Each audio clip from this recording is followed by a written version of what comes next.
My wife called me painfully average while she thought I was asleep.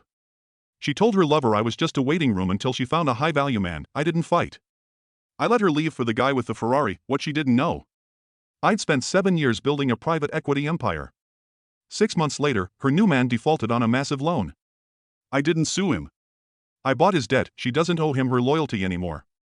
She owes me the rent. The greatest revenge isn't loud. It's calculated. It's the silence before the hammer drops. If you're tired of seeing the good guy finish last and want to see how the average man takes back his power, you're in the right place. Before we dive into how I dismantled her new life piece by piece, make sure to hit that like button and subscribe. Turn on the bell icon. You won't want to miss the darker turns this story takes in the final chapters. Now, let's go back to the night everything changed. The night I realized my marriage was a lie, and my average life became my greatest weapon. The silence in our suburban home used to feel like peace. For 12 years, I believed that the lack of shouting, the shared meals, and the rhythmic clicking of my laptop at night were the sounds of a successful life. I was Elias, the steady one. The man who never forgot an anniversary, never missed a mortgage payment, and never raised his voice. I was the rock. But that night, as I stood in the darkened hallway of our home, I realized that to my wife, a rock isn't a foundation. It's just something heavy that stays in one place until it's buried. I had come home early to surprise her with news about a vacation I'd finally cleared my schedule for. But as I reached the bedroom door, I heard her laugh. It wasn't the polite, measured laugh she used during our Friday night dinners. It was a visceral, melodic sound, a sound of genuine, unbridled joy. The kind of laugh that belongs to a woman who was being seen for the first time in years. Then came the words that would dismantle my entire reality. He's not a bad guy, Marcus. Honestly. He's just painfully average, Elena said. Her voice was light, airy, as if she were discussing a piece of furniture she was thinking of donating to charity. Being married to Elias is like living in a waiting room. Everything is clean, everything is on time, but nothing ever happens. I look at him across the dinner table and I just feel small. Like I'm wasting my potential on a man who's afraid of the sun. I froze. My hand was inches from the doorknob.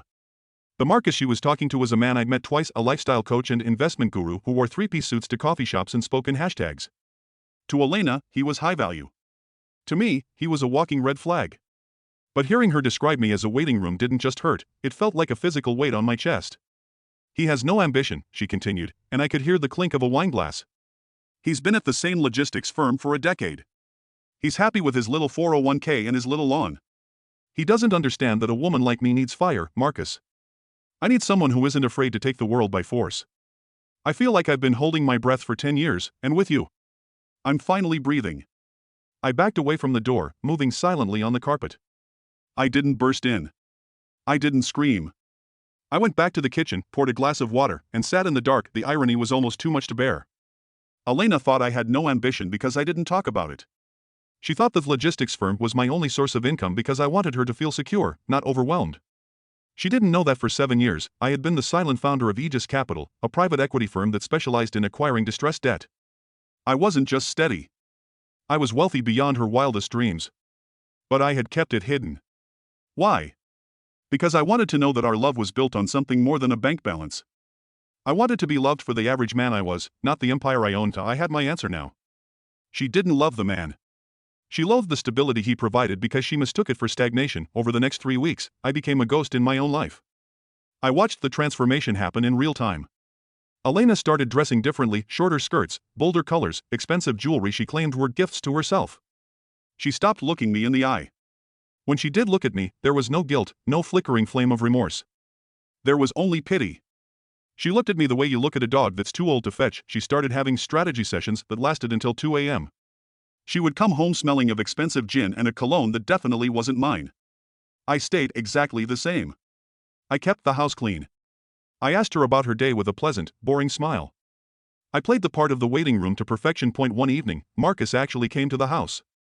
He dropped her off in a bright red Ferrari, a lease, though Elena didn't know that. He stood on my driveway, looking at our modest, well-kept home with a smirk. When I walked out to get the mail, he didn't even acknowledge me as a threat. He nodded at me like I was the gardener. "Hey, Elias, right?" he said, flashing a set of veneers that were too white to be real. "Elena says you're a great guy. Very reliable." "That's me," I said, offering a weak, average handshake. "Reliable to a fault." He laughed, a loud, barking sound that echoed through the quiet street. "Nothing wrong with that, buddy. Someone's gotta keep the lights on while the rest of us are out making moves." Elena stood beside him, her hand resting on his arm. She looked at me, then at the Ferrari, then back at me. The choice was written all over her face. She was done with the waiting room. She wanted the ride that night. She sat me down. She had a suitcase already packed in the guest room. "Elias, we need to talk," she said, her voice devoid of any warmth. "I'm leaving. I've found someone who sees me. Someone who actually has a vision for the future.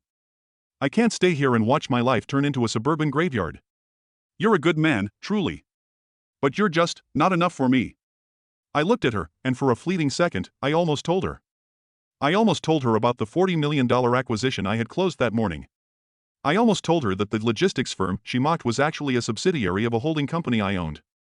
But then I saw the way she tucked a lock of hair behind her ear, the same way she did when she was lying to herself. I realized that if I told her now, she wouldn't stay because she loved me. She would stay because she loved the money. And that would be a far worse prison than the one she thought she was in. "If leaving makes you happy," I said quietly, "then you should go." She blinked. She was expecting a fight. She was expecting me to beg, to offer a cruise, to promise to change. When I didn't, a flicker of something crossed her face. Not regret. Disappointment. I had denied her the drama she needed to feel like the protagonist of a tragic romance. I was just the average guy, letting her walk out the door without a sound. "I'll have my lawyers contact you," she said, standing up. "Marcus says we should handle this quickly so we can move on with our lives. He's got big plans, Elias. Plans you wouldn't understand." "I'm sure he does," I replied. "I hope they're everything you dreamed of." She walked out that night. As the taillights of Marcus's car faded into the distance, I went back to my office. I didn't cry. I didn't stare at old photos. I opened my laptop and pulled up a private file. It contained a detailed audit of Marcus's high-value investment firm. The man was a fraud. He was over-leveraged, swimming in debt, and using new investor money to pay for the Ferrari. He was a house of cards waiting for a light breeze. I picked up the phone. It was 11 p.m. "This is Elias," I said to my head of acquisitions. "That debt portfolio for Vantage Holdings? The one with the high-interest commercial loans? I want it. All of it. Buy every cent of his debt, and do it through the shell company. I want to be the only person he owes money to by the end of the month." The revenge wasn't going to be loud. It was going to be an acquisition. The day Elena moved out was remarkably sunny. It felt like a mockery. I stood by the window, a lukewarm cup of black coffee in my hand, watching the movers load the fragments of our 12-year life into a van. She was taking the modern pieces, the velvet sofa we'd bought in the city, the abstract art she'd insisted made us look cultured, and the designer luggage she'd purchased the week she met Marcus. I kept the average things, the sturdy oak table, the comfortable recliner, and the silence. She didn't say goodbye. She just stood by her car, checking her reflection in the side mirror, waiting for Marcus to pick her up. When the red Ferrari finally pulled into the driveway, she didn't look back at the house once. She climbed in, the engine roared with an arrogance that filled the street, and they were gone. For the first time in a decade, I was alone. I walked through the empty rooms, the echoes of her laughter and her insults still clinging to the walls like dust. Painfully average. I repeated the words aloud. They didn't hurt anymore. They felt like a mission statement. I spent the next 48 hours in my home office, the room she'd always called my den of boredom. I wasn't playing solitaire or checking 401k projections. I was looking at the guts of Marcus's life. Through Aegis Capital, I had successfully acquired 85% of his outstanding commercial debt. The man was a financial disaster hidden behind a curtain of rented luxury. He owed millions to creditors for his investment firm, a firm that hadn't turned a real profit in 18 months. He was surviving on high-interest bridge loans and the blind faith of people like Elena, who were easily dazzled by the shine of a lifestyle they hadn't earned. By the end of the week, I was technically his landlord. I was his creditor. I was the silent partner in his nightmares. But I didn't move yet. You don't collapse a house of cards while the wind is blowing. You wait for a calm day so they can feel every single floor hit the ground. 3 months passed. To the outside world, I was the grieving divorcee. I stayed active on my logistics LinkedIn, posting boring updates about shipping routes and warehouse efficiency. I knew Elena was watching. Every few days, a view would pop up from her profile. I gave her exactly what she expected, a man who was stuck in time. Meanwhile, her life was a curated explosion of high-value content. She had blocked me on Instagram, but in the world of private equity, digital walls don't exist. I watched her through a burner account. There she was at a rooftop gala in Dubai. There she was on a private yacht in the Mediterranean. Marcus was always in the frame, his arm wrapped around her waist like a trophy, his veneers flashing at the camera. The captions were the sharpest knives. Finally found a man who matches my energy. No more small lives. Don't settle for a waiting room when the penthouse is calling. She looked happy. She looked radiant. But I noticed the small things. The way Marcus's eyes looked panicked in the background of a video when his phone rang. The way Elena started wearing cheaper jewelry in her candid shots, while the diamonds from the first month were nowhere to be seen. I checked the filings. Marcus had sold his interest in a mid-sized logistics fleet to cover a margin call. He was bleeding, and he was trying to cauterize the wound with Elena's admiration. One night, I received a notification from my legal team. Marcus had applied for another massive loan to keep his firm afloat. He was offering his entire company, Vantage Holdings, as collateral. He was desperate. He thought he was playing a high-stakes game of poker, but he didn't realize I was the one who owned the cards, the table, and the building the game was being played in. I sat in my darkened office, the glow of the monitors illuminating my face. I could have denied the loan and ended him right then. But that would have been too quick. I wanted him to feel the weight of his own lies. I wanted Elena to experience the full arc of the high-value life, from the peak of the mountain to the jagged rocks at the bottom. I authorized the loan. But I added a special clause in the fine print. A clause that allowed for immediate acceleration of the debt if the company's valuation dropped by even 5% for 2 consecutive quarters. It was a poison pill, and Marcus, in his rush for capital to fund a global expansion, which was really just a way to pay off his earlier investors, signed it without a second thought. Then, I waited. The 4th month was when the cracks turned into canyons. I heard through the grapevine of the city's social elite that Marcus and Elena were fighting. Not just small disagreements, but the kind of public, screaming matches that happen when the money starts to dry up. The Ferrari was gone, replaced by a practical SUV that Marcus claimed was better for their busy lifestyle. In reality, the lease had been terminated for non-payment. I decided it was time to send a message. Not a text. Not a call. Something much more average. I sent a registered letter to Marcus's office, notifying him that Aegis Capital, a subsidiary of my holding company, had acquired his primary debt portfolio. The letter was formal, cold, and signed by a junior associate. I knew he would Google the company. I knew he would find nothing but a sleek, impenetrable corporate website. I wanted him to feel the shadow of a giant over his shoulder. That evening, I received a phone call from a number I hadn't seen in months. Elena. I let it ring until the very last second before answering. Hello? I said, my voice intentionally flat, sounding like I'd just been woken up from a nap. Elias? Her voice was shaky. The fire was gone. Elias, I was just checking in. You haven't posted anything in a while. Are you okay? I'm fine, Elena, I replied. Just working. Logistics is a busy business. How's the penthouse life? I saw the photos from the yacht. Looks like you found your fire. There was a long silence on the other end. I could hear her breathing, jagged and uneven. It's good. Marcus is just very busy right now. High-stakes stuff. You wouldn't understand. But listen, Elias, he's been a little stressed. Some firm called Aegis is being aggressive with his business. Since you're in logistics and corporate stuff, I thought maybe you'd heard of them? Aegis? I made a show of clicking my tongue as if I were thinking. Doesn't ring a bell. But if they're aggressive, Marcus should probably pay what he owes. High-value men always honor their debts, don't they? I could almost hear her jaw tighten. Of course he does. It's just a misunderstanding. Anyway, I should go. Dinner is at 8 at Serafina. Enjoy the wine, I said, and hung up. I knew Serafina. It was the most expensive restaurant in the city. And I knew Marcus couldn't afford it. He was using the last of the loan I'd given him to buy one more night of luxury to keep her from seeing the truth. The next day, I pulled the trigger. I released a short seller report through an anonymous brokerage, highlighting the massive inconsistencies in Vantage Holdings' reported assets. Within 4 hours, the company's valuation plummeted by 12%. The poison pill was active. The debt was accelerated. And I was no longer the silent partner. I was the owner. I sat back in my chair and watched the news tickers. Marcus's face was on the local business report. Local investment firm under investigation for asset fraud. I checked my watch. It was 5:30 p.m. The time I used to come home and cook dinner for a woman who thought I was boring. I stood up, put on my coat, and walked out to my garage. I didn't take my average sedan. I pulled the cover off the black Bentley I'd bought 3 years ago and never driven once. It was time to meet the new owners of Marcus's life. We're halfway through, and the trap is officially set. But before we get to the moment she realizes I own her new life, I have a question for you. At what point does letting them fail become making them fail? Is this justice, or have I gone too far? Drop a justice or too dark in the comments right now. I want to see where you stand. Also, if you're enjoying the slow burn of this revenge, make sure you've hit that subscribe button. We're about to see what happens when a high-value man meets a man who actually owns the bank. Let's get back to the ruin of Elena and Marcus. The collapse of a man like Marcus isn't a sudden explosion, it's a series of wet thuds. It started with the engagement party they had planned for months. It was supposed to be the coronation of the city's newest power couple. Elena had spent weeks posting about the venue, a glass-walled atrium overlooking the harbor. She had invited everyone we used to know, everyone she wanted to show how far she had risen since leaving her average husband behind. I was invited, too. A digital card sent to my boring email address, likely a move of pure spite by Elena. She wanted me to stand in the corner of that room, nursing a cheap beer, watching her sparkle in the arms of a titan.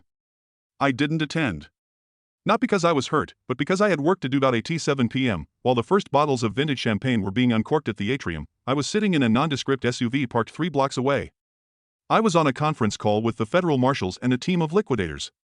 The short seller report I had released earlier that week had done more than just tank the stock, it had acted as a flare for every regulatory body Marcus had been dodging for years. The warrants are served, my lead counsel whispered over the phone. The freeze on all Vantage Holdings assets is official as of 10 minutes ago. Elias, you are now the primary lien holder for every physical asset in his name. The cars, the office lease, the furniture, and the atrium rental. I ended the call and looked at my watch. It was time. Back at the party, the music was loud. I could see the glow of the atrium lights reflecting off the water. Inside, Elena was likely at the center of a circle, showing off a ring that was, quite literally, owned by me. Marcus had put the jewelry on a corporate line of credit I now controlled. The silence of the night was broken by the sound of heavy boots. A fleet of black vehicles pulled up to the front of the venue. Process servers and federal agents moved in with a cold, surgical precision. The music didn't just stop, it died with a screech. I stepped out of my car and walked toward the entrance. I didn't rush. I didn't hide. I walked in just as the shouting started. The scene was pure chaos. Guests in tuxedos and evening gowns were backing away from the center of the room like they were avoiding a plague. Marcus was in the middle of it, his face a shade of gray I'd never seen on a human being. He was clutching a glass of scotch so hard I thought it would shatter. 2 men in suits were handing him papers, while another began tagging the expensive floral arrangements and the sound equipment with "Property of Aegis Capital" stickers. Elena was standing next to him, her hands over her mouth. She looked like a ghost. When she saw me walking through the parting crowd, her eyes widened. For a second, I think she expected me to save them. She thought that average, reliable Elias had shown up to fix the misunderstanding. "Elias," she gasped, running toward me. She grabbed my arm, her manicured nails digging into my sleeve. "Elias, thank God you're here. Something is wrong. These men, they're saying Marcus doesn't own the firm anymore. They're saying we have to leave. Tell them who you are. Tell them Marcus is a genius." I looked down at her hand on my arm, then back at her face. I didn't pull away. I just looked at her with the same neutral, average expression I'd worn for 12 years. "I can't do that, Elena," I said quietly. "Why not?" she shrieked. Marcus stumbled forward, his tie loosened, his high-value mask completely melted. "Elias? What the hell are you doing here? This is a private event. Get this loser out of here." One of the federal agents stepped between us. "Actually, Mr. Marcus, Mr. Elias is the representative for the primary creditor. He's the one who authorized the seizure of these assets. Technically, you're standing on his floor." The silence that followed was heavy enough to crush the lungs. Marcus looked at the agent, then at me. His mouth opened and closed, but no sound came out. The realization was hitting him like a freight train. The average guy he had mocked, the man he'd called a gardener on his own driveway, was the shadow that had been looming over his business for months. Elena's grip on my arm loosened. She backed away, her eyes darting between me and the titan she had traded me for. "You," she whispered. "You're Aegis? But, you work in logistics. You're just Elias. Logistics is about moving things from point A to point B, Elena," I said, my voice echoing in the silent room. "And I've spent the last 6 months moving Marcus's life into my portfolio. You wanted fire. You wanted someone who takes the world by force. Well, this is what that looks like. It isn't flashy Instagram posts and rented Ferraris. It's a quiet room, a lot of data, and the patience to wait for a fraud to trip over his own ego." I turned to the lead agent. "I want the premises cleared in 15 minutes. Everything inside this room, the food, the decor, the jewelry on the guests' hosts, is to be inventoried. Mr. Marcus and his fiancée are to be escorted to the street. Elias, please." Elena cried out as a female officer took her by the elbow. "We have nowhere to go." "The penthouse, the landlord called this morning and said the locks were being changed." "I know," I said, checking my phone. "I bought that building yesterday. I'm the one who ordered the locks changed. You told me you wanted to feel the sun, Elena. Well, it's a beautiful night out there. I suggest you enjoy the walk." As they were escorted out, Marcus tried to make one last stand.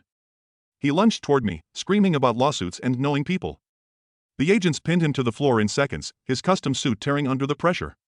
Elena was sobbing, her designer dress trailing on the floor as she was led past the friends who were already deleting their photos with her. I stayed in the atrium after everyone was gone. The liquidators were moving through the shadows, counting the cost of a ruined dream. I walked over to the buffet table, picked up a piece of expensive, artisanal bread, and took a bite. It tasted like nothing, the revenge was perfect. It was total. But as I stood there in the wreckage of their high-value life, I realized something chilling. I hadn't done this because I loved her. I hadn't even done it because I hated her. I had done it because I could. I walked out of the atrium and handed the keys to the liquidator. I didn't look at Marcus or Elena as I drove past them on the sidewalk. They were sitting on their designer luggage, waiting for an Uber that Marcus couldn't even pay. 4.2 weeks later, the news broke. Marcus was being indicted on 17 counts of wire fraud and money laundering. His high-value associates had turned state's evidence before he could even hire a lawyer. And Elena? Elena was gone. Vanished from social media, until the message arrived on my phone. The final act didn't happen in a courtroom or a glass atrium. It happened exactly where it started, in my average kitchen, under the hum of the fluorescent light that Elena used to say gave her a headache. It had been 6 months since the seizure. Marcus was currently awaiting trial in a federal facility, his high-value status reduced to a commissary limit and a public defender. He had tried to pin the fraud on his associates, then on his investors, and finally on Elena. He had claimed she was the one who demanded the luxury, forcing his hand to creative accounting. He threw her to the wolves to save a week of his sentence. I was sitting at the oak table, reading a merger agreement, when the doorbell rang. I didn't need to look at the security camera to know who it was. I opened the door to find a ghost. Elena looked older. The fire she had chased had left her scorched. Her hair was pulled back in a messy ponytail, and she was wearing a coat I recognized from 4 years ago, one of the average things she hadn't bothered to pack. She wasn't carrying a designer bag anymore. She was carrying a grocery bag with a few essentials. Elias, she whispered. Her voice was cracked, stripped of the melodic contempt it once held. Can I come in? Just for a minute? I stepped aside. I didn't welcome her, but I didn't close the door. She walked into the living room and stopped. She looked at the furniture she had mocked, the boring walls, and the quiet space. She began to cry, not the dramatic, cinematic sobbing she did at the atrium, but a silent, shaking grief. He took everything, she said, her back to me. He didn't just lose the money, Elias. He used my name on the shell companies. The FBI came to my mother's house. They took her car because it was bought with tainted funds. I'm staying in a studio apartment in the city. I'm working at a call center. I can't breathe, Elias. Every time I close my eyes, I see the marshals. I sat down in my recliner. You told me you were finally breathing when you were with him. You said you needed a man who wasn't afraid to take the world by force. Marcus took it. He just didn't have the strength to hold on to it. She turned around, her eyes pleading. I was wrong. I was so incredibly wrong. I didn't see what I had. I thought stability was a cage, but it was a shield. I see that now. I see who you really are. You're not average, Elias. You're incredible. The way you handled everything, it was brilliant. She took a step toward me, a flicker of the old Elena, the one who knew how to use her charm, appearing in her eyes. I know I don't deserve it. But please. I have nothing left. My lawyers say I might face charges as an accessory. If you talked to them, if you used your influence, I could come back. We could start over. I'd be the wife you always wanted. No more fire. Just us. I looked at her, and for the first time in years, I felt a deep sense of clarity. The wife I always wanted didn't exist, Elena, I said. She was a character I invented so I had someone to build an empire for. And the man you think I am now, this incredible mastermind, isn't a hero. I destroyed a man's entire life to prove a point to a woman who didn't value me. I spent millions of dollars to watch you cry on a sidewalk. I stood up and walked to the window, looking out at the quiet street. You think you're coming back to a safety net. But I'm not a waiting room anymore. I'm the owner of the building you were evicted from. I'm the debt you can't pay back. There is no starting over because there's nothing left to build on. You burnt the foundation because you didn't like the color of the bricks. Elias, please, she sobbed, reaching for my hand. I'm scared. You should be, I said, pulling my hand away. The world is a very cold place for people who trade loyalty for energy. You wanted to fly, Elena. This is just the gravity you forgot existed. I reached into my pocket and pulled out a small, heavy envelope. I set it on the oak table. In there is the title to your mother's house and the keys to her car. I bought them back from the liquidation pool. She's a good woman, and she shouldn't suffer for your vanity. There's also enough cash to get you through the next 6 months of legal fees." Her eyes lit up with a spark of hope. "You're helping me? You still care?" "No," I said, my voice as cold as a ledger. "I'm closing the account. This isn't a gift. It's a settlement. Once you walk out that door, I want you to realize that you owe your life to the average man you despised. Every meal you eat, every night you sleep under a roof, you will know it was provided by the man who wasn't enough for you." I walked to the front door and held it open. "That is my revenge, Elena. Not that you're in jail. Not that you're poor. But that for the rest of your life, you will have to live with the fact that the high-value man ruined you, and the average man saved you, and then he didn't want you back." She looked at me, the realization finally settling into her bones. There was no more bargaining. No more charm. She picked up the envelope, her hand trembling. She walked past me, and as she stepped onto the porch, she stopped. "Are you happy now, Elias?" she asked, her voice barely a whisper. "I'm not happy," I replied. "I'm settled. And in my business, that's much more important." I closed the door. I didn't lock it, I didn't need to. I went back to my office, opened my laptop, and started looking at a new acquisition in Singapore. The silence in the house didn't feel like a graveyard anymore. It felt like an empire. Elena was gone. Marcus was a memory. And I was exactly what I always was, the man no one saw coming. Stability feels like a prison to people who crave a show, until the lights go out and they realize they have nowhere to sleep. Elena wanted fire. She got it. But the problem with fire is that it doesn't care who it burns once the fuel runs out. I wasn't her enemy. I was her foundation. And once you mock the foundation, you don't get to act surprised when the roof collapses on your head. Was I too cold? Or did she get exactly what she asked for when she demanded a life that wasn't average? Let me know in the comments. I read every single one of them. If you enjoyed this journey of calculated justice, make sure to check out the other stories on the channel. There's a specific kind of power in being the person no one sees coming. Don't forget to like, subscribe, and share this with someone who needs to remember their own value. Until next time. Stay sharp. Stay invisible. And never let them see the empire you're building in the dark.